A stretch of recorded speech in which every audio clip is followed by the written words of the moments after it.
आप देख रहे हैं श्री हरि कृपा आश्रम चैनल। संस्थापक स्वामी श्री हरि चैतन्य पुरी जी महाराज।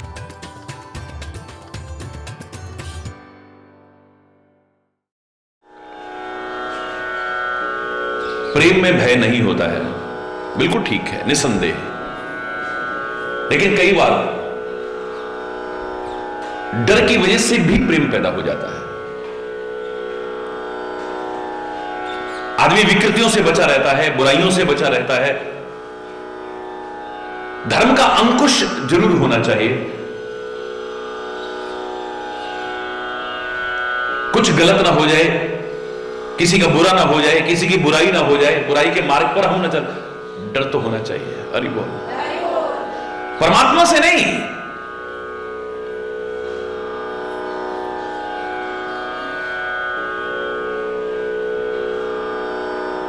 लेकिन गलतियों से जरूर डरना चाहिए। हरि बोल।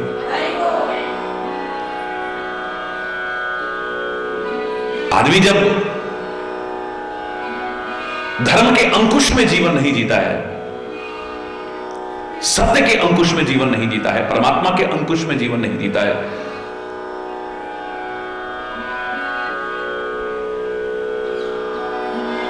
निरंकुश हो जाता है,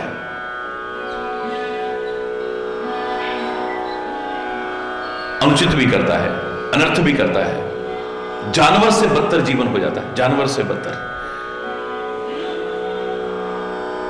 पशु को तो दोष नहीं है,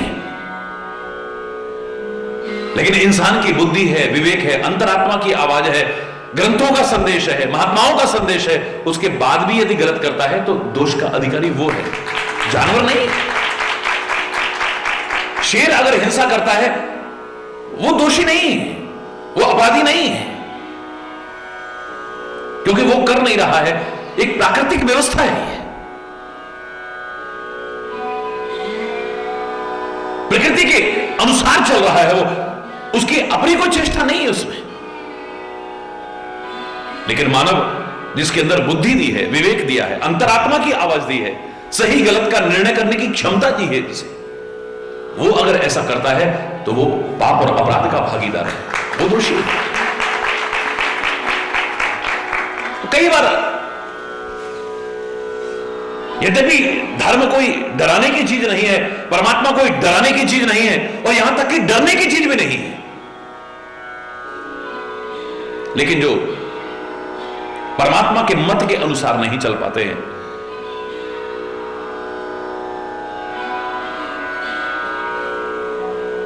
अपने मन के अनुसार जीते हैं, उनको डर भी बहुत जरूरी है। जो मैंने कल भी आपसे कहा कि वन विभाग कितने कठोर कानून बना करके भी वृक्षों का कटना नहीं रोक पाया। पर्यावरण का असंतुलन पैदा होता जा रहा है। लेकिन एक मानव की स्वाभाविक प्रकृति को देख करके हमारे ऋषि महर्षियों ने इतना महान चिंतन रखते हुए एक डर पैदा करा।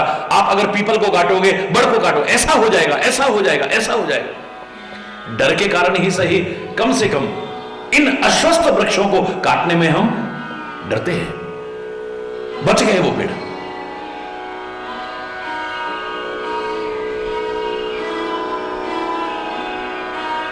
ऐसा करोगे तो ऐसा हो जाएगा, ऐसा करोगे तो ऐसा हो जाएगा। आप विभिन्न पुराणों में आप विभिन्न प्रकार की कथा लिखते हैं, वहां जाएंगे, यमलोक में जाएंगे, ये दंड दिया जाएगा, फलाना दंड दिया। ये सब करने की क्या आवश्यकता है? किसने देखा है स्वर्ग और नरक? है?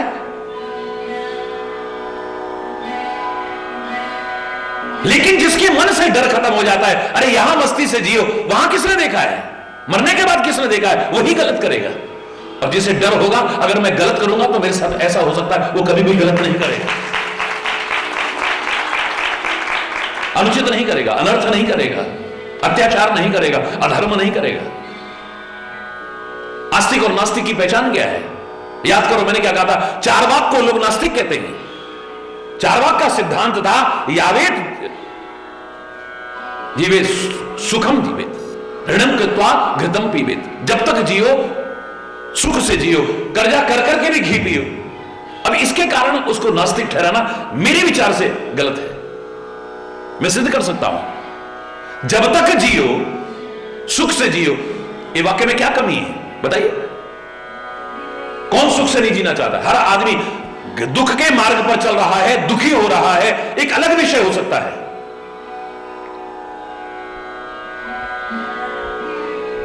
लेकिन सुख तो हर कोई चाहता है।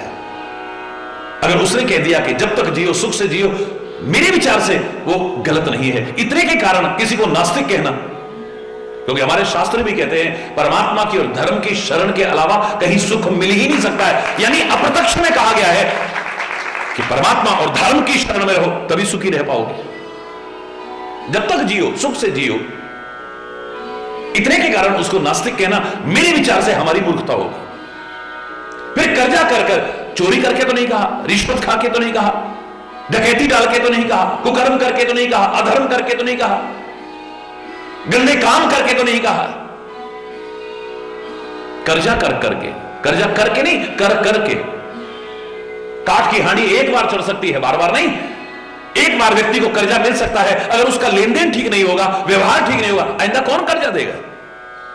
कर्जा कर करके कहा है, यानी अपना व्यवहार भी ठीक रखो, लेन देन भी ठीक रखो। फिर चोरी नहीं, डकैती नहीं, रिश्वतखोरी नहीं, कुकर्म नहीं, अधर्म नहीं, इन सब का तो नहीं कहा। इतने मात्र से उसे नास्तिक कहना यह भी अनुचित है। फिर उसने कहा है कर्जा कर करके घी पियो। शराब पीने को तो नहीं कहा, भांग पीने को नहीं कहा, चरस पीने को तो नहीं कहा, सुल्फा गांजा पीने को तो नहीं कहा, बीड़ी सिगरेट पीने को तो नहीं कहा, चाय भी पीने को नहीं कहा, घी पीने को। घी कौन पिएगा? अस्वस्थ व्यक्ति, बीमार व्यक्ति पी सकता है, विभिन्न रोग लगे हो, जिसे जो डायबिटिक हो, ब्लड प्रेशर का पेशेंट हो, हार्ट का पेशेंट हो, जिसका पेट खराब हो, घी पिएगा वो है। यानी अप्रत्यक्ष में कितनी बड़ी बात कह रहा है कि स्वास्थ्य का भी ध्यान रखो तभी तो घी पाओगे, घी पी पाओगे तभी तो, जब स्वस्थ रहोगे तो। फिर किसी नशे के लिए तो नहीं कहा, घी पीने को कहा है ना। इतने मात्र से किसी को नास्तिक कहना मेरे शायद ये तो उचित नहीं है। फिर उसे नास्तिक क्यों कहा है? जब तक जियो सुख से जियो, कर्जा कर करके भी घी पियो, इससे नास्तिक नहीं कहा है, अगली बात से कहा है। उसने कहा था आगे किसने देखा है, यानी यहां पर बेईमानी आगे उसके मन में, यहां कर्जा करते रहो, आगे किसने देखा, मरने के बाद कौन लेने आ रहा है। यानी डर खत्म हो गया है, यहीं पर गलत हो गया। ये नास्तिकता है। ये डर जब खत्म हो जाता है, कौन देख रहा है, कौन देखेगा, कौन क्या कर लेगा, यहीं से आदमी गलत मार्ग पर चलना शुरू हो जाता है, गलतियां करने की संभावना पैदा हो जाती है। यही नास्तिकता है, और क्या है। परमात्मा कह रहे हैं कि प्रार्थना करते करते तो बहुत दिन हो गए। कई बार आदमी प्रेम से समझाने पर नहीं, वो कहते हैं ना लातों के भूत बातों से नहीं मानते। हरि बोलना। कई तरह के घोड़े देखे हैं हमने, एक बिल्कुल आराम से चलते हैं, फर्स्ट क्लास,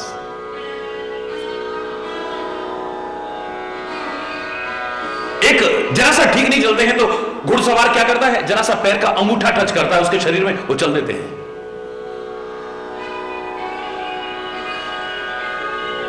एक ऐसा भी है जिस पर हंटर ही नहीं, हंटर खाली उठाता है, वो बस हंटर उठाना, मारा नहीं अभी, घोड़ा चल देता है। और एक को मारते हैं तो चल देता है, और एक को मारते रहो अड़ जाता वहीं। हरि बोल।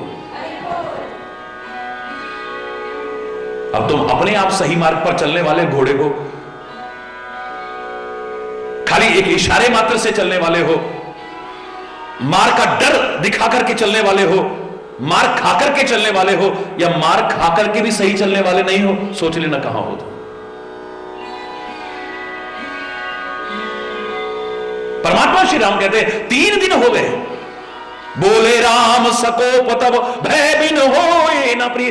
डर के बिना प्रेम नहीं हो सकता इसके मन में। हर एक के लिए नहीं कहा है, हर एक के लिए नहीं कहा है। प्रेम पैदा होने का तो एक क्रम है, स्वाभाविक क्रम है। ये अपवाद स्वरूप कहा है। जो लोग स्वाभाविक प्रेम जिनके अंदर नहीं है, इतना परमात्मा सामने खड़े हैं और वो समझा रहे हैं, तब भी उनके मन में, उनके लिए फिर डर जरूरी है। हरि बोलना।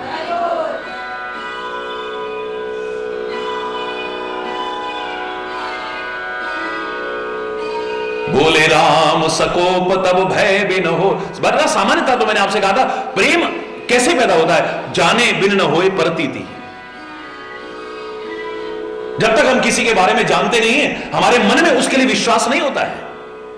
आदमी कितना भी सज्जन हो, कितना भी धर्मात्मा हो, कितना भी धनाढ्य हो, कितना भी अच्छा व्यक्ति हो, अचानक रात के टाइम हमारे घर के पास आ जाए, भाई साहब मेरी गाड़ी खराब हो गई है, मेरे साथ बच्चे भी हैं, तो हम सोच रहे थे रात को अगर आप आसपास कोई घर भी नहीं है, आपके घर में रुक जाते तो हम सुबह उठते ही चले जाएंगे।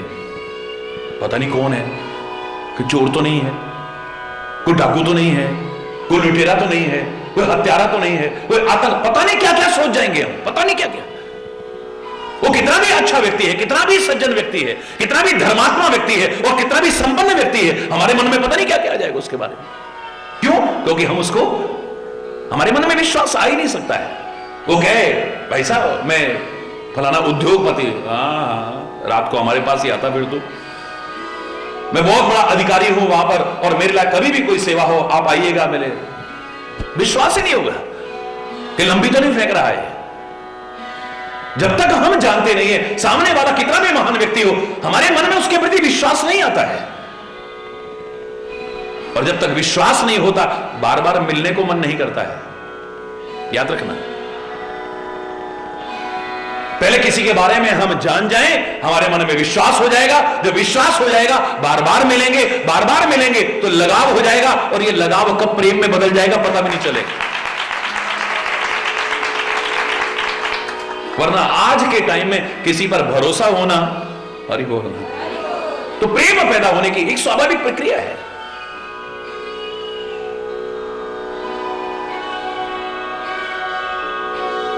ऐसे लोगों के लिए कहा है कि डर के कारण ही सही कम से कम इधर आए।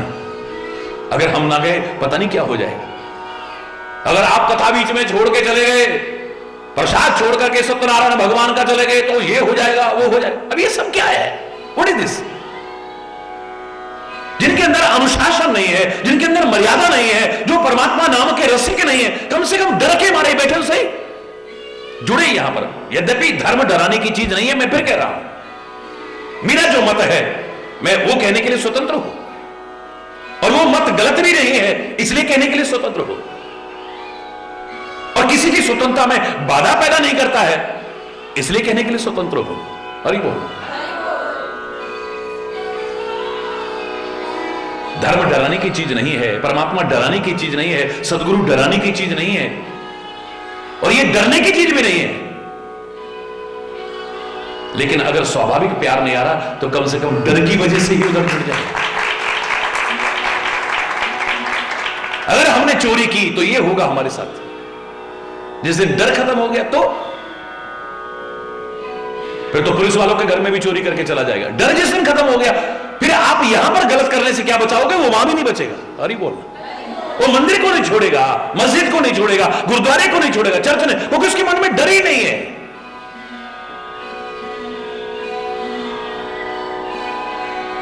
वो परमात्मा को भी नहीं छोड़ेगा। हरि बोलना। तो कहीं पर डर भी जरूरी है गलत से बचने के लिए, ऐसे लोगों के लिए कम से कम। भगवान कहते हैं बोले राम सको, भगवान गुस्सा करेंगे कभी? लेकिन इतना परमात्मा पर भरोसा रखिए कि उनका हर विधान हमारे हित के लिए होता है, हमारे अनहित के लिए, हमारी भलाई के लिए। ये भी जानने की आवश्यकता है। प्रेम के मार्ग पर चलना है तो ये जानना बहुत जरूरी है। जैसे डॉक्टर की क्रिया को हम पहचानते हैं, हमारे मन में कभी नहीं आता कि डॉक्टर हमारा दुश्मन है, वो मीठी गोली दे तो हमारे भलाई के लिए, कड़वी गोली दे रहा है तो हमारी भलाई के लिए, चीरा लगा रहा है तो हमारी भलाई के लिए, ऑपरेशन कर रहा है तो हमारी भलाई के लिए, और जहर आगे फैलने लगे तो अंग भी काट के फेंक देता है। दुश्मनी नहीं है, वो जो कुछ भी कर रहा है हमारी भलाई के लिए कर रहा है। डॉक्टर की क्रिया को हम पहचान जाते हैं, हमारे मन में कोई संदेह नहीं आता है। लेकिन मां बाप को नहीं समझ पाते हैं, बड़ों को नहीं समझ पाते हम, सदगुरु को नहीं समझ पाते, भगवान की क्रियाओं को नहीं समझ पाते, तभी हमारे मन में संदेह आ जाता है। हमारे मन में विभिन्न प्रकार की दुर्भावनाएं आ जाती हैं। भगवान गुस्सा करेंगे तो बताओ कौन बचेगा गुस्से से? हरि बोल, जोर से बोला था। गुरु ही अगर गुस्सा करे तो फिर कौन बचा है? नहीं नहीं, वो गुस्सा नहीं करते हैं, उनके अंदर गुस्सा है ही नहीं। जैसे माँ बाप हैं, मर जा तू, बच्चे से कह रहे हैं, ये वो माँ बाप है उसके बाद जरा सिरदर्दी भी बच्चे की होगी तो जान इनकी पहले निकल जाएगी। हरी बोल। जरा बच्चे को छींकें आने लगेंगी तो इनकी हालत खराब हो जाएगी। है? कह भी देंगे हरी बोल है।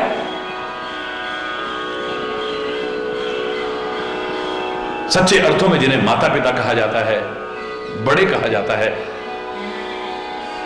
सदगुरु कहा जाता है, संत कहा जाता है, परमात्मा कहा जाता है, वो कभी भी हमारा अहित कर ही नहीं सकते हैं। ये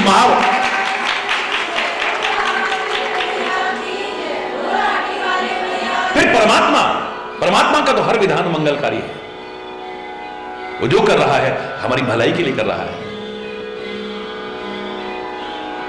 जब तक ये भाव नहीं आया हम प्रेम और भक्ति के मार्ग में आगे नहीं बढ़ पाएंगे। याद रखिए, सकारात्मक सोच बनाते हुए, सकारात्मक हर क्रिया में, हर घटना में पॉजिटिव थिंकिंग बनाते हुए हम अपने विश्वास को बढ़ा सकते हैं, अपनी भक्ति को बढ़ा सकते हैं, अपनी आस्था को बढ़ा सकते हैं, वरना कब खत्म कर बैठेंगे पता भी नहीं चले।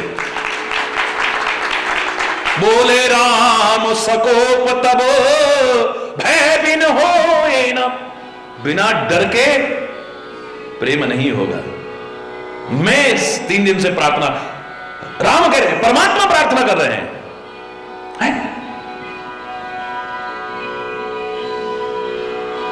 सठ सन विनय कुटिल सन प्रीति, सहज कृपण सन सुंदर नीति, ममतारत सन ज्ञान कहानी, अति लोभी सन विरति बखानी, क्रोधी सम कामी हरि कथा, ऊसर बीज बे फल जथा।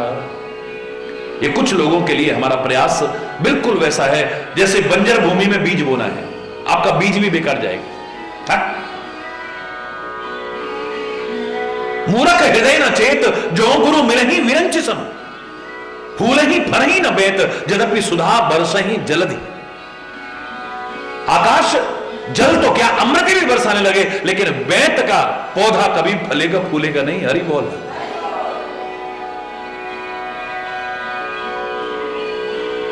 उसमें फल नहीं आएगा कभी, अमृत भी बरसने लग जाएगा ऊपर से। ऐसे ही सामान्य व्यक्ति तो क्या, सदगुरु तो क्या, पर ब्रह्म परमात्मा भी समझाने के लिए आ जाए, मूर्ख व्यक्ति के हृदय में कभी चेत होने वाला नहीं है। फिर प्रार्थना को तो वो समझेगा ही नहीं कुछ, वो तो समझेगा और उल्टा मेरे से डर गए। हरि बोलना है। सठ सन विनय, मूर्ख व्यक्ति से प्रार्थना करना समझो बंजर भूमि में बीज बो रहे हो, कोई फायदा मिलने वाला नहीं। आप लाख उसको हाथ जोड़ते रहो, कोई फायदा नहीं। समझाया जाता है समझदार को, मूर्ख को नहीं समझाया जाता। संत महापुरुष जो उपदेश भी देते हैं, किसको देते हैं? लोग अगर सोचें कि हमें बेवकूफ समझते हैं क्या, हमें मूर्ख समझते हैं क्या जो हमें समझाते हैं, बिल्कुल नहीं। अगर वो आपको मूर्ख समझ लेते ना, आपको बेवकूफ समझ लेते, वो कभी समझाने का प्रयास ही ना करते आप। क्योंकि उपदेश मूर्ख के लिए नहीं बना है, समझदार के लिए बना है। लो, समझदार तो समझदार है, उसके लिए उपदेश की क्या आवश्यकता है? समझदार तो है लेकिन नासमझी का काम कर रहा है। आप सरल शब्दों में समझ सकते हो, दो व्यक्ति आपस में लड़ रहे हो और आपसे कहा जाए जाओ इनको शांत करा के आओ, आप किसको समझाओगे? मूर्ख को? कभी नहीं।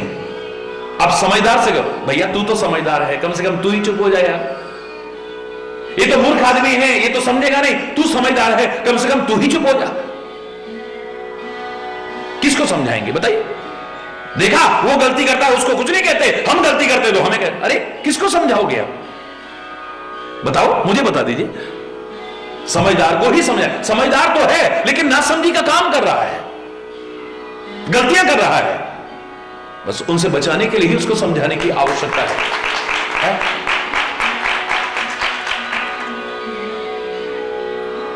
उसकी समझदारी पर कोई संदेह नहीं है, समझदार है पर नासमझी का काम कर रहा है। आंख वाले के लिए टॉर्च बनी है, जिसके पास आंखें नहीं है उसके लिए टॉर्च नहीं बनी है। ज्ञान का प्रकाश भी उसके लिए है जो समझदार है, जिसके पास आंखें हैं। या तो सदगुरु कृपा कर दें कि वो आंखें भी खोल दे हमारी।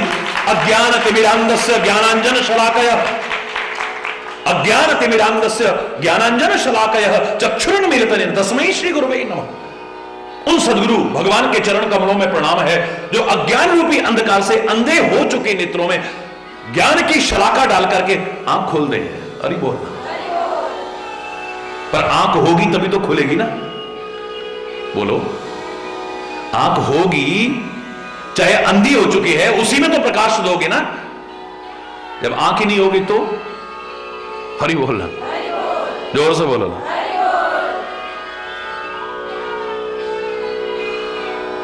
कोई लाभ नहीं मिलेगा उसको। सठ सन विनय, कितनी प्रार्थना करते रहो वो समझेंगे नहीं उस बात। कुटिल सन प्रीति, कुटिल व्यक्ति से आप प्रेम करो, आपका प्रेम कभी चलेगा नहीं। कल भी मैंने आपसे कहा, जैसे आकाश में बिजली चमकती है, स्थिर नहीं रहती है, ऐसे ही कुटिल व्यक्ति का प्रेम कभी स्थिर नहीं रह सकता है। कब खत्म हो जाएगा पता ही नहीं चलेगा। आज तो ऐसा प्यार उमड़ रहा है जैसे इसके अलावा कोई प्यार करने वाला ही नहीं है। उसके बाद और ही बोल रहे हैं, वो कहते हैं, आप देखते हो लोगों को, घड़ी में तोला घड़ी में मासा, कहावत जो बनी है ना, जरा देर में तो है बाबा इनके बराबर जैसे प्यार ही नहीं है किसी का, और थोड़ी देर बाद ऐसे हो जाएंगे जैसे जानते भी नहीं है। हरि बोल, ये कुटिलता की पहचान है। कुटिल व्यक्ति कभी भी प्रेम को निभा नहीं सकता है। जबकि प्रेम शब्द के लिए स्पष्ट शब्दों में कहा जा सकता है वो प्रेम है ही नहीं जो कभी कम हो कभी ज्यादा हो, कभी कम हो फिर ज्यादा हो, कभी कम हो या ज्यादा, या कभी खत्म हो जाए फिर पैदा हो, खत्म हो फिर नहीं, जो आदि अंत तक पूरा निर्वाहित हो, वही प्रेम कहलाने के लायक। प्रेम प्रेम सब कोई कहे, कठिन प्रेम की रीति, आदि अंत पूरी निभे तभी जानिए प्रीति।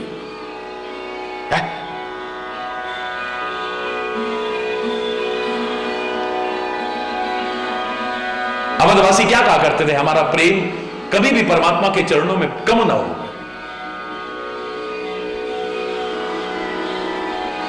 सेवक हम स्वामी सिए नाहु, ओ ये नात यह और निभाओ। ये जो नाता बना है हमारा प्रेम का, जो सेवक और स्वामी का नाता बना है, ये अंत तक निर्वाहित हो, बस यही चाहते हैं। और यही तक नहीं है, भक्त तो क्या कहता है, सच्चा प्रेमी तो क्या कहता है, जन्म जन्म रति राम पद। खाली यहीं तक नहीं, जन्म जन्मांतर तक कुछ नहीं चाहिए बदले में, अर्थ न धर्म न काम रुचि, गति न चहो निर्माण, कुछ नहीं चाहता हूं मैं, बस जन्म जन्म रति राम पद, यह वरदान न आम। मुझे और कोई वरदान नहीं चाहिए। ऐ परमात्मा, अगर मुझे वरदान दो तो बस यही देना कि जन्म जन्मांतर में कभी भी मेरा प्रेम कम ना हो। इसी जन्म की बात नहीं,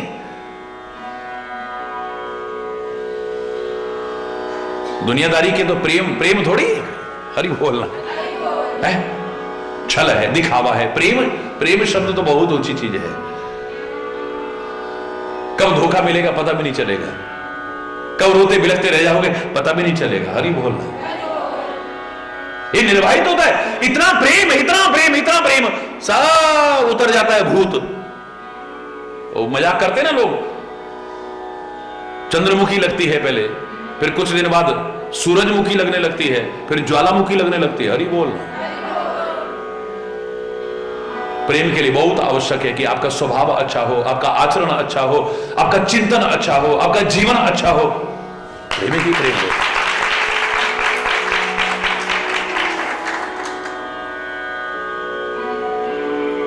कब खत्म हो जाता है पता ही नहीं चलेगा आपको। हमारा तो 7 जन्म का नाता है। सामने वाला कहेगा भगवान करे ये 7वां ही हो, अगले जन्म में न मिले। हरि बोल, 7 जन्म तक हमारा प्रेम बना रहेगा। वो कहेगा भगवान ये 7वां जन्म ही हो, वो ज्यादा अच्छा है। हरि बोल है? लेकिन जहां सच्चा प्यार है वो कहता है जन्म जन्मांतर में कभी प्रेम कम ना हो जाए। फिर प्रेम को कारण नहीं खोजता है। Love has no reason. जहां कोई कारण है वहां प्रेम नहीं आ पाएगा। याद रखना, प्रेम नहीं आ पाएगा।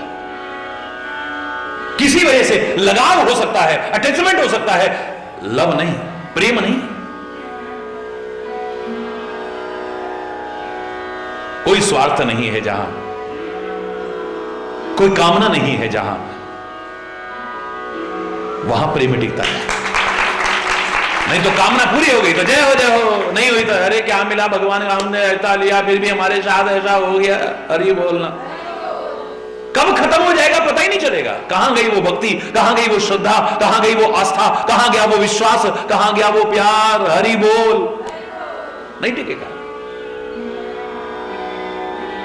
जो हम यहां चर्चा कर रहे हैं बंजर भूमि में बीज बोने जैसा है।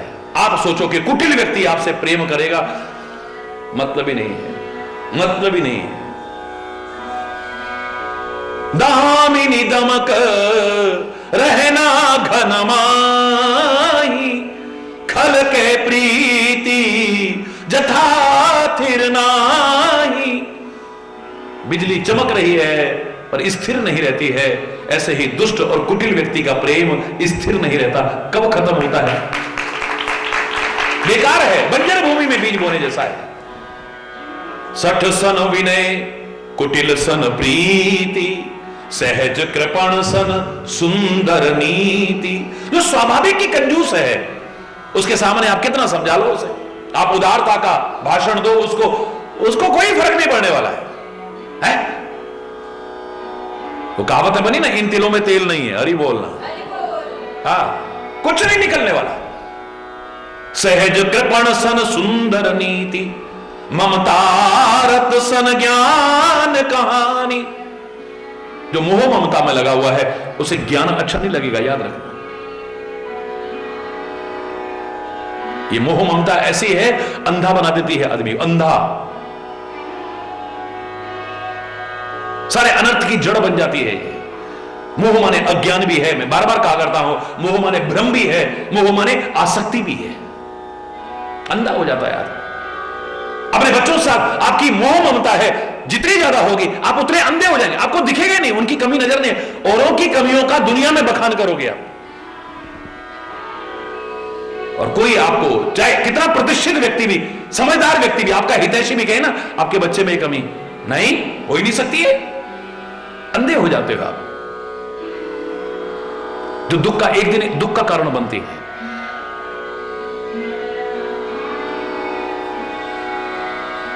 धृतराष्ट्र से कह रहे हैं कि आपकी औलाद गलत कर रही है, अच्छा नहीं कर रही है, अपने भाइयों का हक छीन लिया इन्होंने, ये अच्छी बात नहीं है।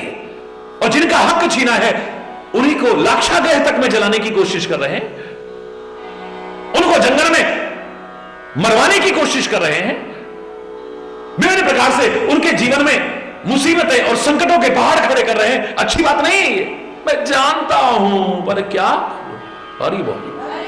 ये जरूरी नहीं कि धृतराष्ट्र की तरह आंखें ना हो तभी आदमी अंधा हो जाता है। इन आंखों का, ये तो किसी का मजाक मत उड़ाना, तिरस्कार मत करना, बल्कि मैं तो कहा करता हूं, हमेशा कहा करता हूं, हर व्यक्ति अगर सोच ले। अभी मैंने एक मैसेज सारी दुनिया को दिया जो पीछे, मैंने इतना ही उसमें कहा था, हिंदुस्तान में कितने लोग नेत्रहीन हैं और एक दिन में कितने लोगों की मृत्यु होती है। 11 दिन अगर हर व्यक्ति मरने के बाद नेत्रदान करे, हिंदुस्तान के अंदर एक भी अंधा नहीं बचेगा, एक व्यक्ति नेत्रहीन, एक भी नेत्रहीन नहीं बचेगा। चैलेंज करके कह रहा हूं, मात्र 11 दिन, बस 11 दिन में पूरे हिंदुस्तान की नेत्रहीनता खत्म हो जाएगी, कोई भी नेत्रहीन व्यक्ति नहीं बचेगा। मात्र 11 दिन अगर हर मृतक अपनी आंखों को दान करे तो विदिन 11 डेज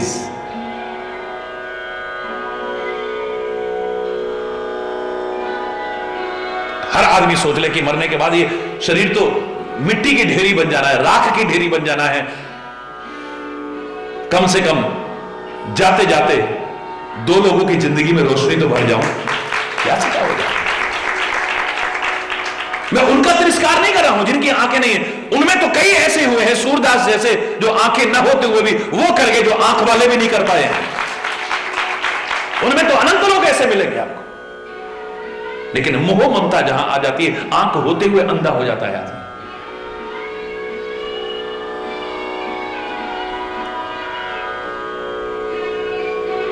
आपके बेटे के साथ कुछ हुआ है, परमात्मा ना करे किसी के साथ हुआ है, चाहे उसकी जिंदगी भी किसी के बच्चे की चली गई हो, उसकी मौत दुख का कारण नहीं है। जो मोह था, ममता थी, आसक्ति थी, वो दुख का कारण है। कितने रोज मरते हैं, आपको कितना दुख होता है? लाखों लाखों एक साथ लोगों की जिंदगियां खत्म हो जा रही हैं। नहीं है। हमारे बच्चों के साथ, हमारा जिनको मैं अपना कहता हूं, उनके साथ कुछ अच्छा बुरा होता है, हम उससे प्रभावित होते हैं। और उससे प्रभावित नहीं होते, वो जो हमारा मोह है, हमारी आसक्ति है, हमारा लगाव है, उसके कारण प्रभावित होते हैं।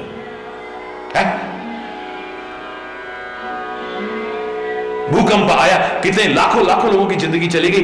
हमारे मुंह से एक बार नहीं हुआ क्या भगवान भगवान सब होता है। बताइए इतने लोगों को, कि इतने लोगों की कुछ नहीं होता भगवान भगवान। लेकिन जहां मोह ममता हो, अगर उसको कुछ हो जाए, अरे कुछ नहीं भगवान भगवान, देखा हमारे साथ ऐसा, हरि बोल। कितने एक्सीडेंट होते हैं, कितनों की मृत्यु होती है, हमारी श्रद्धा में कहीं फर्क नहीं आता। बिल्कुल उसी तरह से हम पूजा करते हैं, पाठ करते हैं, नियम करते हैं,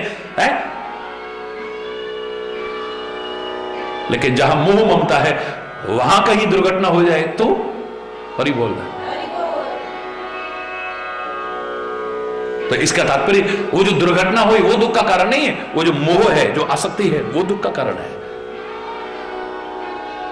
और ये आसक्ति जबरदस्ती छोड़ने की चीज नहीं है।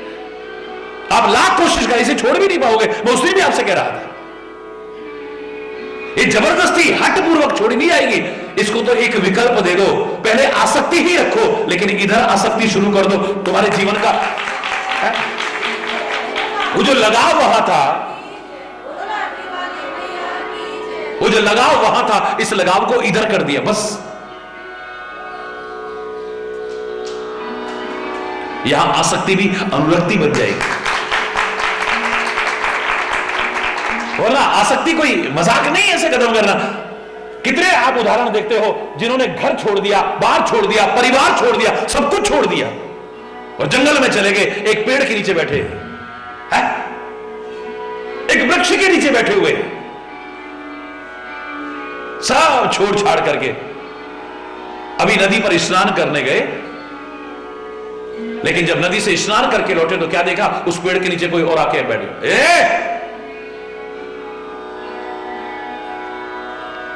मेरी जगह पे आके बैठ गया, हरि बोल। अरे कितनी देर के लिए ट्रेन में सफर करना है आपने, कितनी देर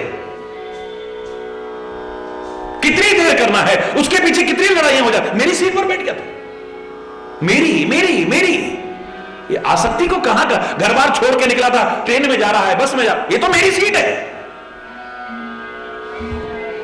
मेरी बीवी छोड़ दी, मेरे बच्चे छोड़ दिए, मेरा मकान छोड़ दिया, मेरी जमीन छोड़ दी, मेरी जायदाद छोड़ दी, अब सीट मेरी। हरि बोल, जोर से बोलो ना। हिमालय में कितने बाबाजियों को लड़ते देखा है, कितने बाबाओं को, कितने, काहे के कारण। बोले ये गुफा में तो मैं रहता था, जब स्नोफॉल हुआ, बर्फ गिरी, मैं नीचे चला गया, अब वापिस आया हूं तो इसमें कब्जा इसने कर रखा है, लहू लुहान हो रहे, लड़ रहे हैं, मर रहे, जबकि ऐसी गुफाएं हजारों हैं वहां पे। उस गुफा का कोई किराया नहीं देना, कोई पैसा नहीं देना, उस गुफा के लिए वो लड़ रहे हैं जिन्होंने घर छोड़ा, बार छोड़ा, परिवार छोड़ा, सब कुछ छोड़ा है? अरे बोलना महाराज जी, आप कुछ कहते नहीं हो, इधर भी लोग कब्जा कर रहे, उधर भी। अरे कहां ले जाएंगे, दुनिया को भाषण दे रहे हैं। अगर मैं भी लड़ने लगा तो फिर मेरे भाषण का क्या प्रभाव है, इस उपदेश का क्या प्रभाव पड़ेगा फिर? अगर किसी को कुछ सिखाना है तो पहले अपने आचरण में उतारना जरूरी है। माता पिता बच्चों को सिखाना चाहे, शिक्षक विद्यार्थियों को सिखाना चाहे, गुरु शिष्य को सिखाना चाहे, संत समाज को सिखाना चाहे, कोई भी किसी को भी जो सिखाना चाहता है, जो सिखाना चाहता है, अगर हमारे आचरण में ना आया, हमारे जीवन में ना उतरा, उस उपदेश का प्रभाव किंचित मात्र भी नहीं पड़ेगा। ममता है कूट कूट करके भरी हुई, उसका ज्ञान नहीं अच्छा लगेगा। अरे तुम क्या समझोगे,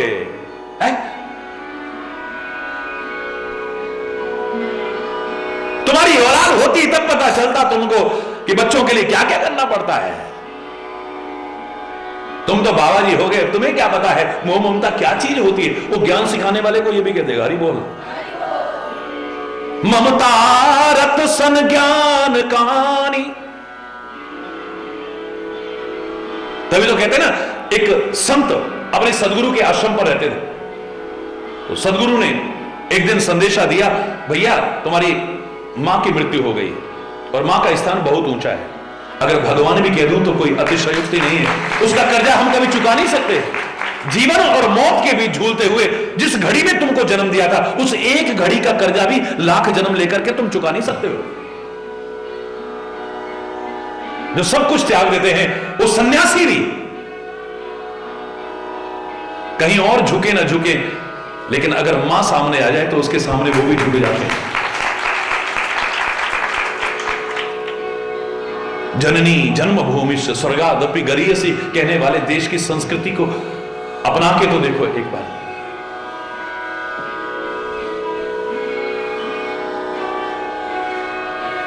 हरि बोल।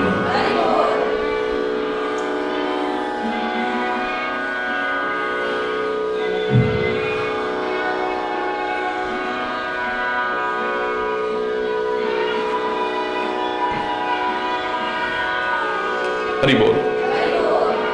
उस मां की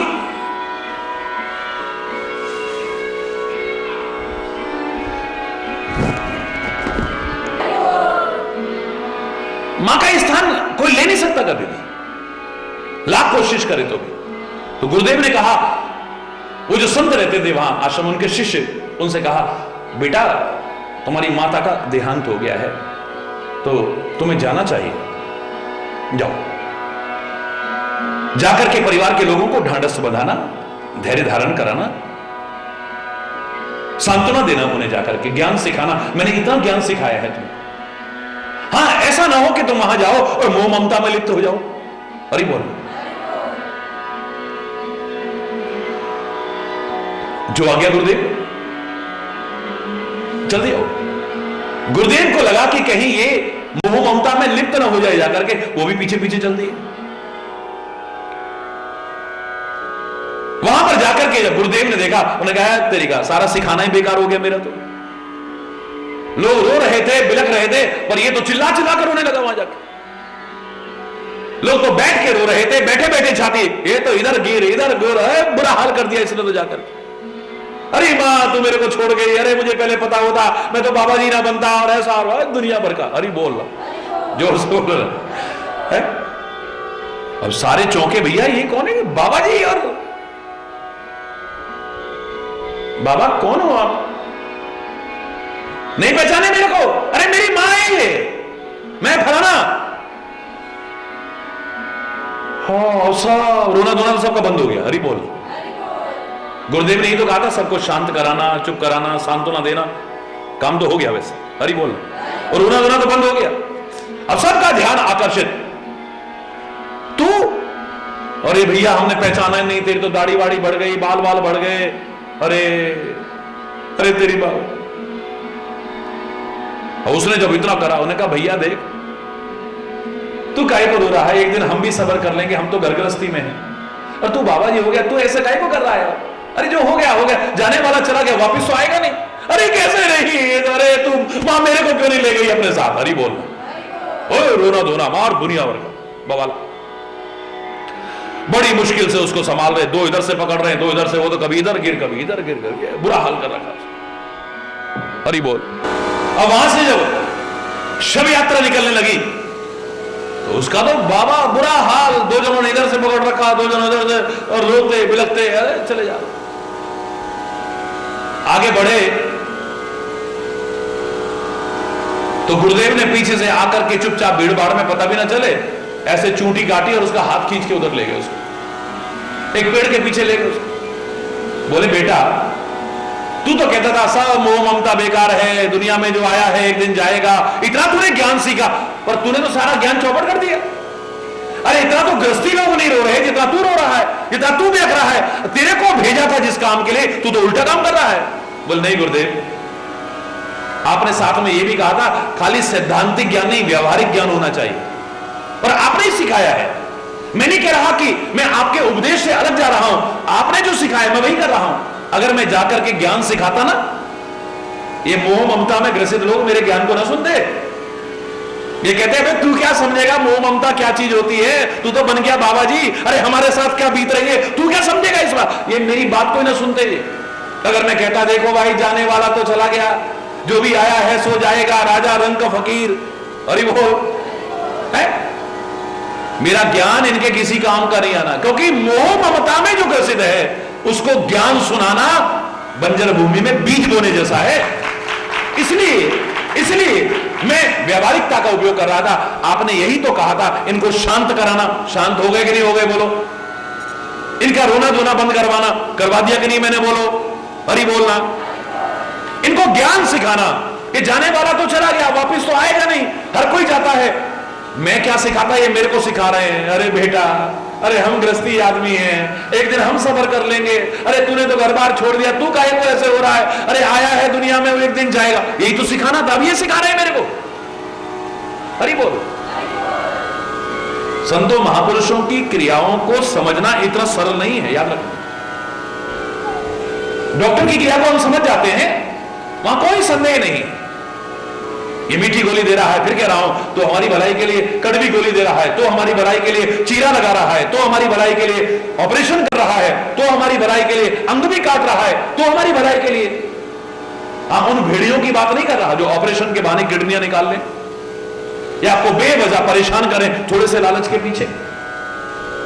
जिसको डॉक्टर कहा जाता है उसकी क्रियाओं को अगर हम समझ जाएं, वहां कहीं संदेह की गुंजाइश ही नहीं। ये हमारी शत्रुता नहीं है, ये हमारी भलाई के लिए तो कर रहा है। ऐसे ही परमात्मा भी, सदगुरु भी, संत भी जो कर रहे हैं हमारी भलाई के लिए कर रहे हैं। जिस दिन हम समझ गए कोई संदेह नहीं। एकदम से देख करके किसी के बारे में निर्णय कर देना। भगवान राम को जब रोते बिलखते देखा, हे खग मृग हे मधुकर श्रेणी, तुम देखी सीता मृग नैनी, रोते बिलखते जा रहे हैं, हाँ सीते पुकारते। सती की बुद्धि, ये भगवान कैसे हो जाएंगे है? अरे भगवान तो अंतर्यामी होते हैं, इनको पता नहीं कि मेरी सीता कहां है। एकदम से देख करके अगर निर्णय करोगे तो भगवान के प्रति भी संदेह आ जाएगा। हरि बोल, जोर से बोलो। और जहां संदेह आया वहां प्रेम हो ही नहीं सकता है। पति पत्नी के मन में आ जाए, भाई भाई के मन में आ जाए, गुरु शिष्य के मन में आ जाए, परमात्मा और भक्त के मन में आए, संदेह जहां आ गया वहां प्रेम नहीं आ सकता है, दीवार आ जाएगी बीच में। हरि बोल। अब कोई देखेगा अरे यार देखो बाबा जी हो गए ऐसे कर रहा है, लेकिन उसकी भावना क्या है कि अगर मैं ज्ञान सिखाऊंगा ये सुनेंगे नहीं, इससे बेहतर है इनसे भी ज्यादा रो, इनसे ज्यादा बिल्को, ये मेरे को चुप कराएंगे। हरि बोल, जोर से है। क्योंकि ममता रत सन ज्ञान कहानी, ममता रत सन ज्ञान कहानी, अति लोभी सन विरति बखान। जो मोह ममता में लिप्त है, ज्ञान की कहानी उसे अच्छी नहीं लगेगी। बंजर भूमि में जैसे बीज बोना है ऐसे ही होगा। अति लोभी सन विरति बखानी, लोभी नहीं, जो अत्यंत लोभी है उसके सामने तुम वैराग्य की चर्चा करो। हरि बोल, जोर से बोलो। बंजर भूमि में बीज बोने जैसा होगा। क्रोधी ही सम, क्रोधी आदमी को आप शांति का उपदेश दो।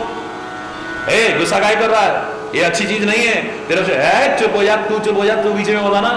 अरे बोलना, उल्टा ये सुनने को मिलेगा। अरे बोल, तू बीच में मत आना वरना तेरे भी दांत तोड़। हरि बोल, जोर से बोलना। क्रोधी व्यक्ति को आप शांति का संदेश दो, बिल्कुल वैसा ही है जैसे बंजर भूमि में बीज बोना है, उसके समझ में नहीं आएगा।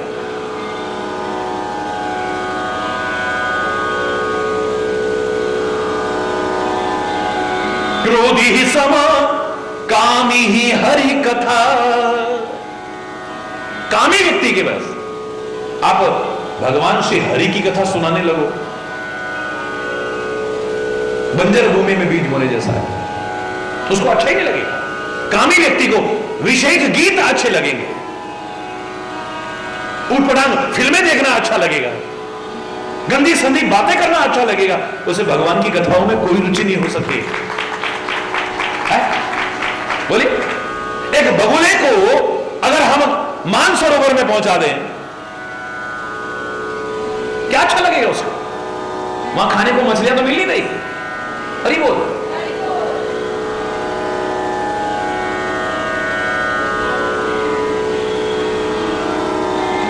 उसे खाने को वहां मछलियां नहीं मिल रही, उसके मन के अनुरूप जो होता है गंदगी, वो उसे नहीं मिल रही।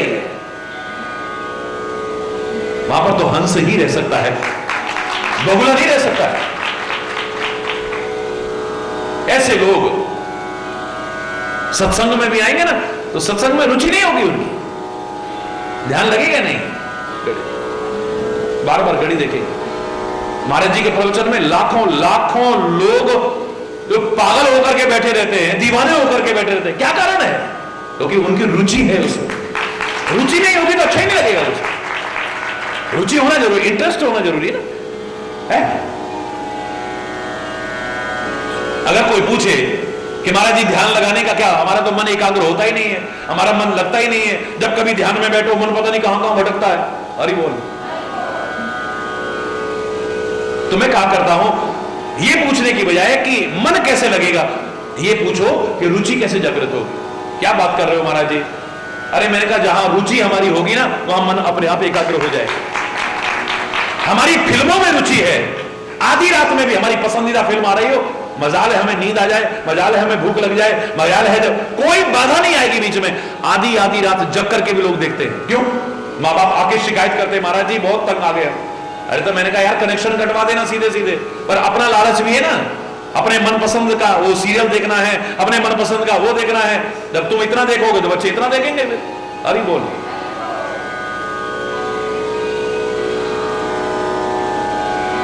आपकी उपन्यास में रुचि है, आपका मन एकाग्र हो जाता है। क्रिकेट में आपकी रुचि है, मन कैसा एकाग्र होता है? सारी सारी रात क्रिकेट का मैच देखते हैं लोग, साइकिल पर चल रहे हैं, स्कूटर पर चल रहे हैं, गाड़ी में चल रहे हैं, और कान में वो लगा रखा है, सुन रहे हैं, कमेंट्री सुन रहे हैं। अरे बोल, एक्सीडेंट कब हो गया पता ही नहीं चला। जो कहते थे कर्म ही पूजा है, वो ऑफिस में बैठे काम छोड़ करके रेडियो सामने लगा करके या मोबाइल पर वो चैनल लगा उसको सुन रहे हैं। अरे बोल, और ऐसा मन लगा हुआ है, बॉस कब सामने आ गया पता ही नहीं चला है? उसने डांटना शुरू कर दिया तब पता चला ऑफिस में क्या हो रहा है। कैसा मन लगा हुआ है आपका, कैसे एकाग्र हो तुम होश ही नहीं। जिस चीज में हमारी रुचि है मन अपने आप ही एकाग्र हो जाता है, लगाने की आवश्यकता लग जाता है। और रुचि कैसे जागृत हो, इंटरेस्ट कैसे डेवलप हो, उस काम को करते रहो करते रहो करते रहो। मन की चंचलता नहीं रुक पा रही है, मन एकाग्र नहीं हो पा रहा है, एक ही तरीका है। भगवान कृष्ण ने भी सरल शब्दों में कहा था, जब अर्जुन ने पूछा चंचलम ही मनः कृष्ण, हे कृष्ण मन बड़ा चंचल है, इसको कैसे समझाऊं मैं? आपके भजन में मन नहीं लगता है, एकाग्र नहीं होता है। तो भगवान कृष्ण ने क्या उत्तर दिया था? अभ्यासेन तो कौन्तेय, इसका एक ही तरीका है, बस अभ्यास करते रहो, एकाग्र हो जाएगा। अभ्यास करत करत अभ्यासते जड़मति होत सुजान, रसरी आवत जात पे सिल पर परत निशान।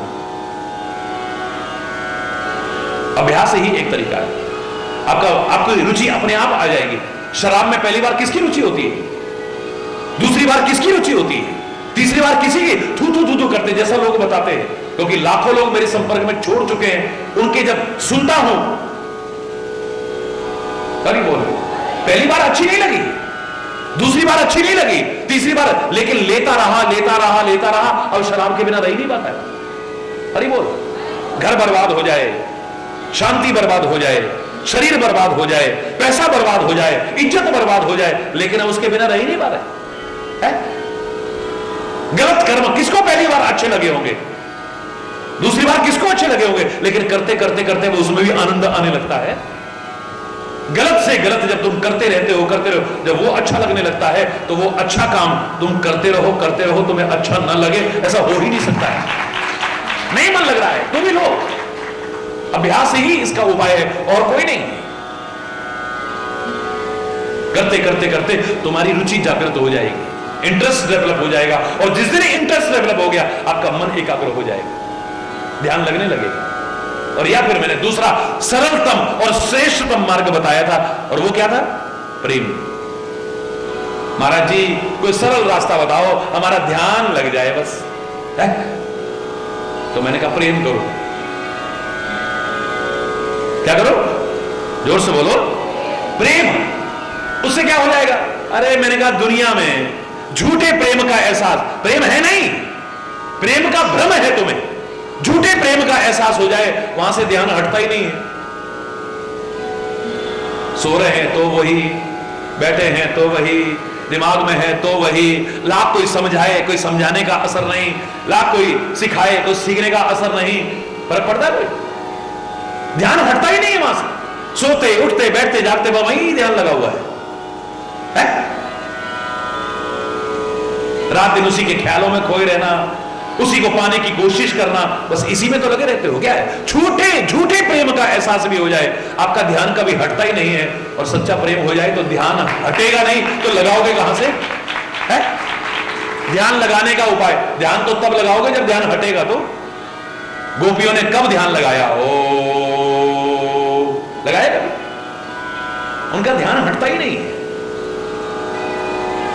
स्नान करती हैं तो कृष्ण, झाड़ू लगाती हैं तो कृष्ण, गोबर उठाती हैं तो कृष्ण, गाय धोती हैं तो कृष्ण, भोजन बनाती हैं तो कृष्ण, बच्चों को स्नान कराती हैं तो कृष्ण, सेवा करती हैं तो कृष्ण। उनकी हर क्रिया हर क्षण परमात्मा के स्मरण के अलावा है ही नहीं। क्या ध्यान लगाएंगे बोले? ध्यान हटता ही नहीं है, क्योंकि प्रेम है ना। जहां प्रेम है वहां ध्यान हटेगा ही नहीं, लगाने की तो बहुत दूर की बात है। हरि बोल है। ममतारत सन ज्ञान कहानी, अति लोभी सन विरति बखानी, क्रोधी ही सम कामी हरि कथा, ऊसर बीज बये फल जथा। काम का चस्का जब तक लगा है, नाम के रस का तब तक पता भी नहीं चलेगा। हरि बोल।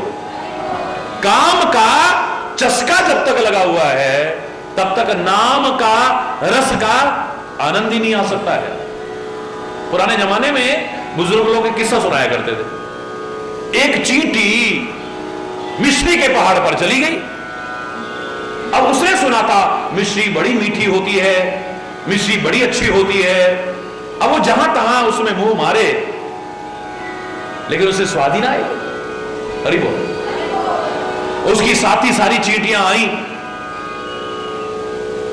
वो खाएं तो वाह, ऐसा मजा तो कभी नहीं आया, ऐसा रस तो कभी नहीं आया, ऐसी मिठास तो कभी नहीं आई, कितनी अच्छी है। वो आनंद ले रहे हैं, लेकिन वो खाए थूक दे। हरि बोल। मेरे चक्कर क्या है? वो तुम तो कहते हो मिश्री मीठी होती है, इसमें तो कोई मीठापन नहीं है। तुम कहते हो मिश्री में बड़ा अच्छा रस होता है और बड़ा स्वाद होता है, ये तो बिल्कुल अजीब सा स्वाद है, मुझे नहीं अच्छी लग रही। एक विचारशील चींटी थी, बुजुर्ग। उसने कहा जरा मुंह खोल तो। अगर आ करा तो क्या देखा? नमक की डली गले में फंसी हुई है। हरि बोल, हरि बोल। अब उसने नमक की डली अंदर से निकाली। अब ये मत कहना चींटी के कौन सा हाथ होते हैं या कौन सा। उसने एक उदाहरण सुनाया करते थे पुराने। उसने नमक की डली उसके गले से निकाली, वो बाहर फेंकी, उसको कुल्ला कराया, उसके बाद कहा अब चख के देख। जैसे ही चखा वो रस आया, अब कहती क्या आनंद आ रहा है, कितनी मीठी है, कितना आनंद। जब तक अंदर विषय की नमक की डली पड़ी हुई है, काम की नमक की डली पड़ी हुई है, तब तक मिश्री के पहाड़ पर भी तुम्हें रस नहीं आएगा। अरे बोल, मजा ही नहीं आएगा। और मजा नहीं आएगा तो आपको सुनाना बेकार है। तुलसीदास ने क्या कहा था? मेरे रामचरितमानस को यह न कहीं सठही हट सीलही, जो मन लाए न सुन हरि लीलहि। कहिए न लोभी ही क्रोधी ही कामी ही, जो न भजई सचराचर स्वामी ही। दुजद्रोही न सुनाइए कबहू, सुरपति सरस होए नृप जबहू। चाहे इंद्र जैसा राजा भी आ जाए, उसको कथा मत सुनाना। किसको? अगर वो सठ है तो, मूर्ख है, मूर्ख को सिखाने का कोई फायदा है? कोई फायदा नहीं होगा। हटशील ही, जो हट पर अड़ा हुआ है, उसको मत सुनाना। वो आपका दिमाग खराब कर देगा। एक आदमी कहे 2 और 2 5 होते हैं, मेरे जैसा पहली बार में उसको देख करके समझ के गए, हाँ बिल्कुल ठीक कहा आपने भाई साहब, बिल्कुल ठीक है, 2 और 2 5 ही होते। क्या बात कर रहे हो महाराज जी, ऐसे कुछ सिखाना, क्या सिखाओगे तुम उसको? आप कहोगे 2 और 2 4 होते हैं भाई साहब, नहीं 2 और 2 5 हो भाई साहब, 2 और 2 4 होते हैं। ए नहीं बोला ना 2 और 2 5 भाई साहब, 2 और 2 4 होते हैं। बोले कोई सवाल ही नहीं, 2 और 2 5 होते हैं। आखिर में जा यार खोपड़ी खा गया, जा 2 और 2 5 होते हैं। ऐसे झुंझला के भी तो कहोगे, अपना स्वभाव खराब करके भी तो कहोगे, गुस्सा करके भी तो कहोगे। समझदार आदमी पहले ही कह देता है जा 2 और 2 5 होते हैं, जा।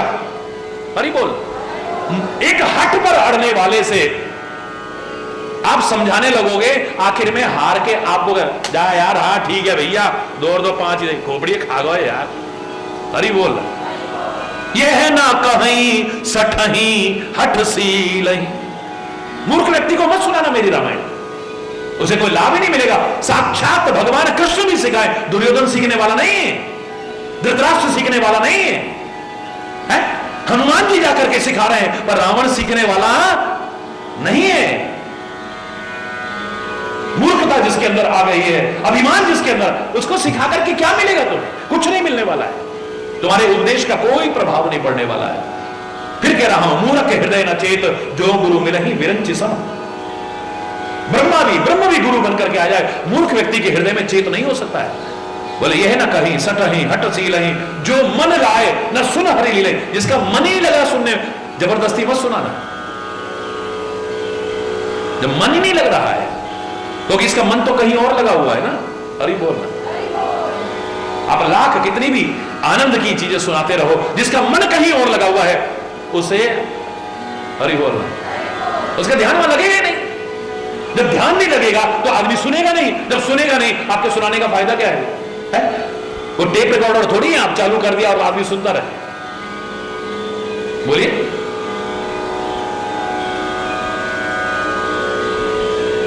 जिसका दिमाग कहीं और लगा हुआ है, जिसका ध्यान कहीं और लगा हुआ है,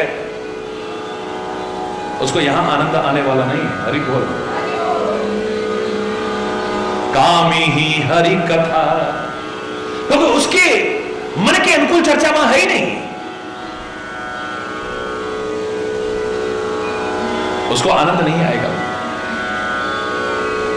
आपका बिल्कुल प्रयास ऐसा है जैसे बंजर भूमि में बीज बो रहे हो। कामी ही हरि कथा ऊसर बीज बे फल जथा। जैसे बंजर भूमि में बीज बोना है, इन सब के लिए प्रयास आपका ऐसे ही। अस कही रघुपति चाप चढ़ावा, ऐसा कहकर के भगवान श्री राम ने धनुष चढ़ाया है। यह है मत लक्ष्मण के मन भाव। लक्ष्मण को यह बड़ा अच्छा लगा। हरि बोल, हरि बोल।